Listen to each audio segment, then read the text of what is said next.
الحمد لله رب العالمين. الصلاة والسلام على رسوله الكريم وعلى آله وصحبه أجمعين وعلى من تبعهم بإحسان إلى يوم الدين. أما بعد. وعن ابن مسعود رضي الله عنه قال: كأني أنظر إلى رسول الله صلى الله عليه وسلم يحكي نبيا من الأنبياء صلوات الله وسلامه عليه ضربه قومه فأدموا وهو يمسح الدم عن وجهه ويقول: اللهم اغفر لقومي فإنهم لا يعلمون. متفق عليه. கண்ணியத்துக்குரிய அல்லாஹ் அடியார்களே, தொடர்ச்சியாக நாம் மன்னித்தல், அறிவியல்களை புறக்கணித்தல் என்ற தலைப்பில் ஹதீஸ்களை பார்த்து கொண்டு வருகின்றோம். இன்று பார்க்கக்கூடிய ஹதீஸ் பார்க்கும் பொழுது முதல் ஹதீஸ் அப்துல்லா பின் மஸ்ஊத் ரலியல்லாஹு அன்ஹு அவர்கள் அறிவிக்கின்றார்கள்: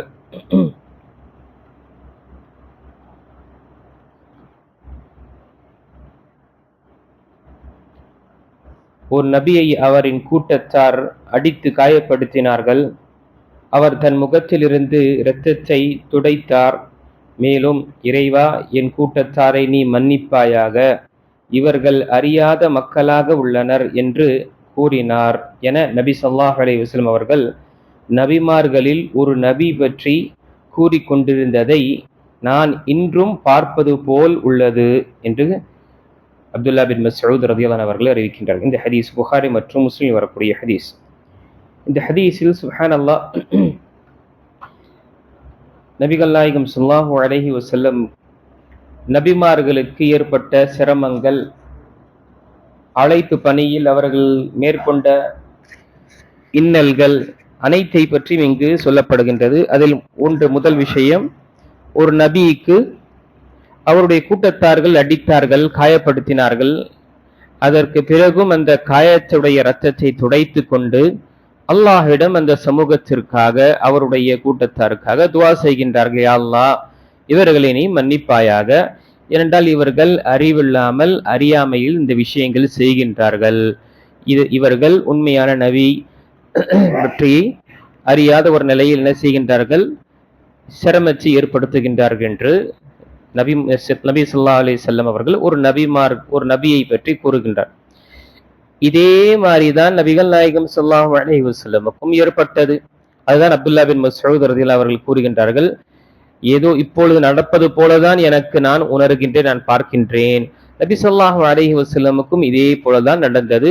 தாயிஃபுடைய நகரத்தில் நபி ஸல்லல்லாஹு அலைஹி வஸல்லம் அழைப்பு பணிக்கு செல்லும் பொழுது அங்கு சில அறிவில்லாதவர்களை உசுப்பேற்றி நபி ஸல்லல்லாஹு அலைஹி வஸல்லம் மீது கல்லெறிந்து காயப்படுத்தி, அல்லாஹ் அக்பர், இந்த நீண்ட தாயிஃபுடைய சம்பவத்தை பற்றி நாம் பார்த்தோம்.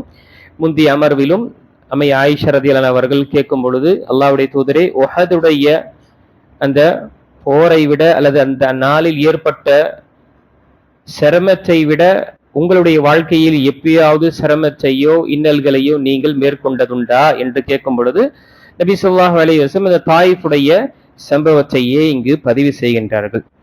இங்கு நபி ஸல்லல்லாஹு அலைஹி வஸல்லம் சரி, நபிமார்களும் சரி, அவர்கள் சபராக இருக்கக்கூடியவர்களாக இருந்தார்கள். ஏனென்றால்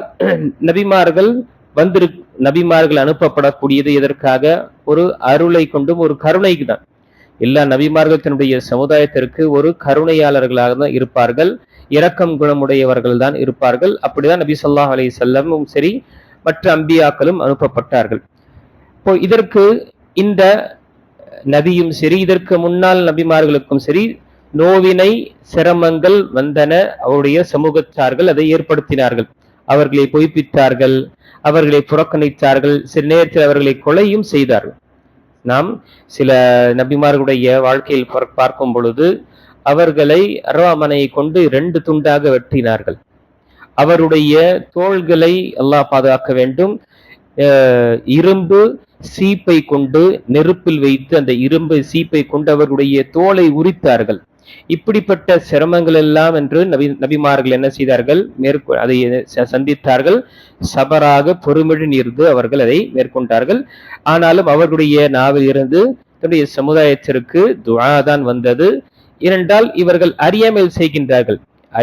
அறிந்திருந்தால் கண்டிப்பாக இந்த விஷயங்கள் செய்ய மாட்டார்கள். அதனால் நபி ஸல்லல்லாஹு அலைஹி வஸல்லம் அவர்கள் அந்த நபி அவர்களுக்காக துஆவும் செய்கின்றார். அதே போல் நபி ஸல்லல்லாஹு அலைஹி வஸல்லமும் என்ன செய்தார்கள், தாயிஃப் மக்களுக்காகவும் சரி மற்றவர்களுக்கு என்ன செய்தார்கள், துஆ செய்தார்கள். யா அல்லாஹ் இவர்களுக்கு இவருடைய சந்ததியில் ஏகத்துவத்தை நிலைநாட்டக்கூடியவர்களை நீ ஏற்படுத்துவாயாக என்று நபி ஸல்லல்லாஹு அலைஹி வஸல்லமும் துஆ செய்தார்கள்.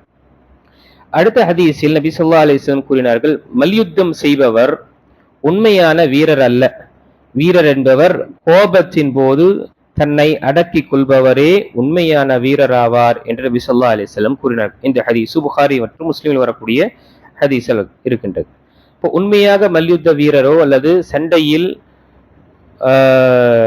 எதிர்த்தரப்பில் இருக்கக்கூடியவரை வீழ்த்தி விட்டார் என்றால் உண்மையான வீரர் கிடையாது. மாறாக தன்னுடைய கோபம் ஏற்படும் பொழுது அந்த கோபத்தை கட்டுப்படுத்தி கொண்டு அந்த கோபத்தினால் ஏற்படக்கூடிய இந்த விளைவுகளில் இருந்து அவன் தன்னை பாதுகாத்துக் கொள்கின்றான். எந்த ஒரு தவறான முடிவை எடுக்கவில்லை என்றால் உண்மையான வீரன் அவன்தான். ஏனென்றால் இந்த கோபம் என்பது ஒரு விதமான இது ஷைத்தானுடைய தரப்பிலிருந்து நமக்கு ஏற்படக்கூடியது.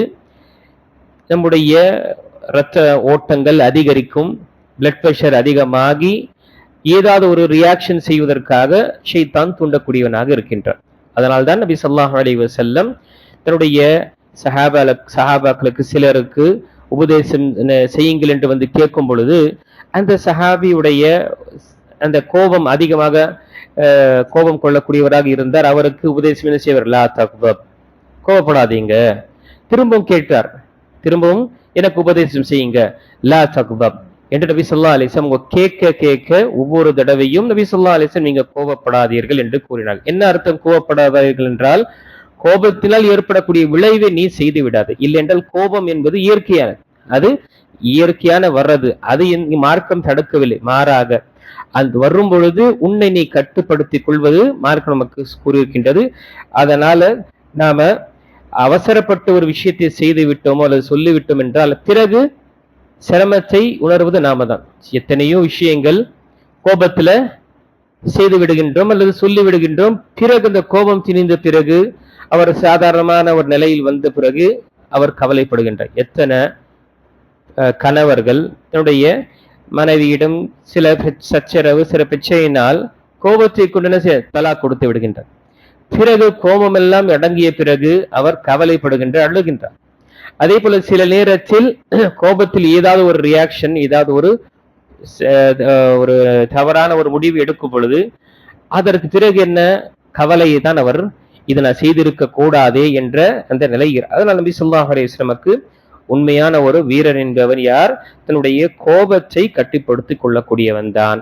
இப்போ இந்த விஷயம் என்பது கண்ணியத்துக்குரிய கோபத்தை கட்டுப்படுத்துவது என்பது சாதாரண விஷயம் கிடையாது. நான் திரும்ப பதிவு செய்வது, இந்த தலைப்பில் இருக்கக்கூடிய விஷயம், ஒருவர் தவறு செய்யும் போது நமக்கு தீங்களிக்கக்கூடியவரை மன்னிப்பது என்பது பெரிய ஒரு விஷயம்.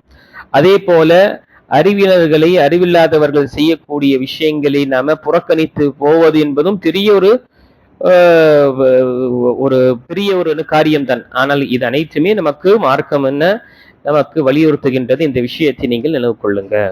பாருங்க, நபி ஸல்லல்லாஹு அலைஹி வஸல்லமுடைய காலத்திலும் பாருங்க, எத்தனையோ அறிவில்லாதவர்கள் அவர்களுக்கு சிரமத்தை படுத்தினார். நபி ஸல்லல்லாஹு அலைஹி வஸல்லம் சபராக இருந்து கொண்டார்கள். அதே போல இந்த நபியுக்கும் என்ன அவருடைய சமுதாயத்தினர் அவர்கள் அடித்தார்கள், காயப்படுத்தினார்கள். அந்த ரத்தத்தை துடைத்து விட்டு அல்லாஹ்விடம் அவர்களுக்காக என்ன செய்கின்றார்கள், பாவ மன்னிப்பை தேடக்கூடியவர்களாக இருக்கின்றார்கள். ஆக நம்முடைய வாழ்க்கையில நம்ம சின்ன சின்ன விஷயங்களை நாம கோபப்படாமல் நம்ம சபருடன் மேற்கொள்ளக்கூடியவர்களாக இருக்க வேண்டும். அதே போல இந்த மாதிரி அறிவில்லாதவர்கள் ஏதாவது ஒரு விஷயங்கள் செய்யும் பொழுது நாம விலகி இருப்பதும் அல்லது அதிலிருந்து நம்மை பாதுகாத்துக் கொள்வதற்கும் நாம் முயற்சி செய்ய வேண்டும். இன்ஷா அல்லாஹ் வரக்கூடிய அமர்வில் மீதமுள்ள ஹதீஸ்களில் பார்க்கலாம். அல்லாஹு தஆலா கேட்கக்கூடிய அனைவர்களுக்கும் சொல்லப்பட்ட இந்த விஷயத்தை நாம் அமல்படுத்தக்கூடியவர்களாக அல்லாஹ் நம்மை ஆக்கியல்வானாக.